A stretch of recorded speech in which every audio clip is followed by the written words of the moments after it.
In his latest authoritarian explosion, Donald Trump is declaring that the pardons issued by President Joe Biden at the end of his term are void and they are vacant.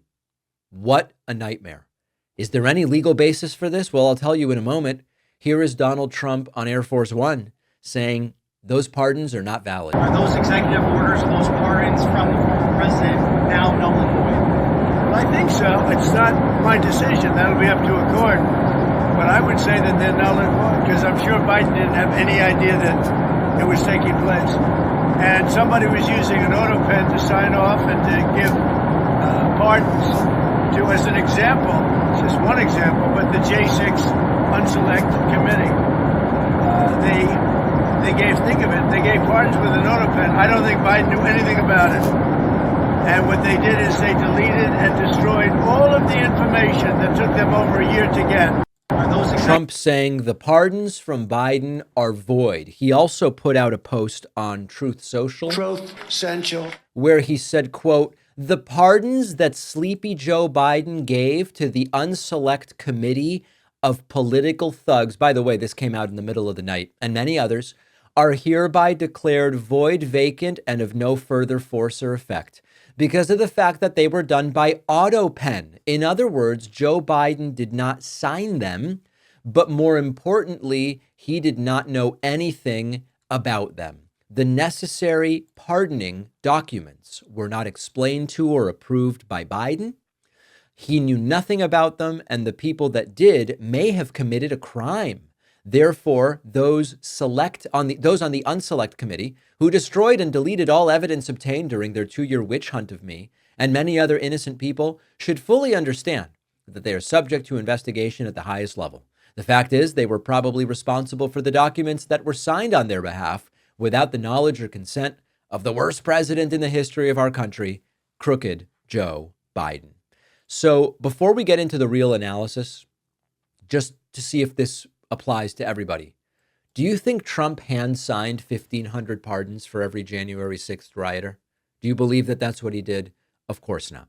Now, none of this is a thing legally. A president cannot unilaterally declare a prior presidential pardon void. Can't do it.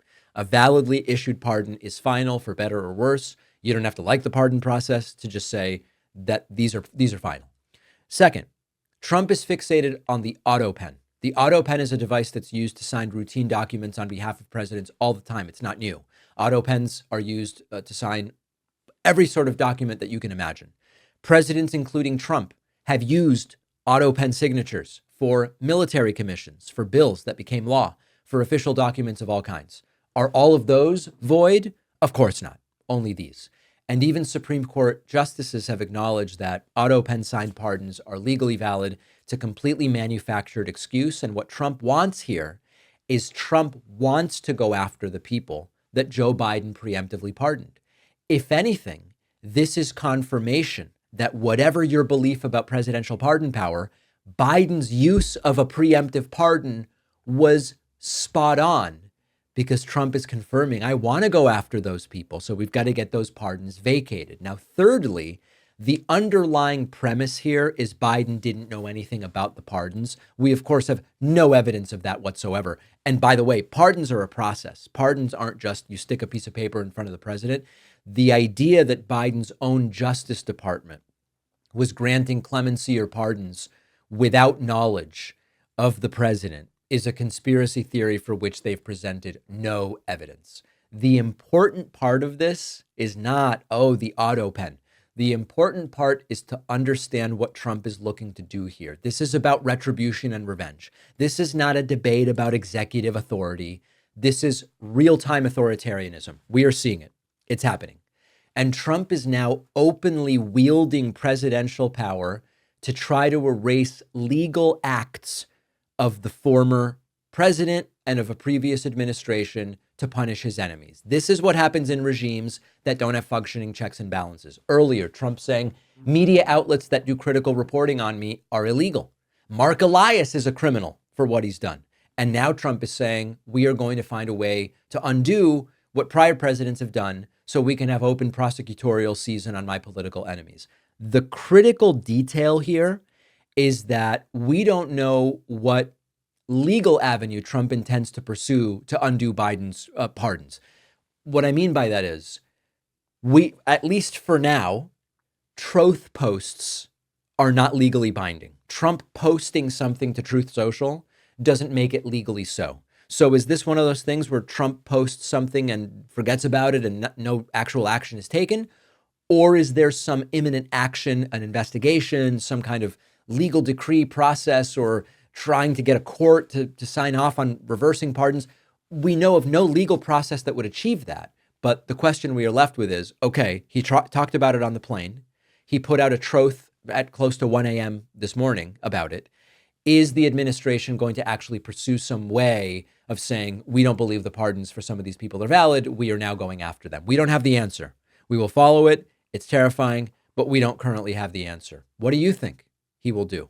What will the administration do? You can email me, info@davidpakman.com. The David Pakman Show's finances have gotten hacked before. I've talked about it on the show. The hacker stole a bunch of money. It was not a good feeling. I worry a lot less now that I use Aura. Our sponsor, Aura, gives me peace of mind by providing some critical layers of security. They continuously monitor the dark web and let me know if information's been exposed, logins, social security numbers, etc. They tell me quickly if anybody tries to use that information to access credit or bank accounts. And Aura also gives me up to $5 million in identity theft insurance should the worst case scenario happen. And Aura also helps me stay safe from getting hacked in the first place with their award-winning anti-malware software, which I can use on all of my devices. And Aura has parental controls for kids' devices to restrict apps or manage screen time, set focus time.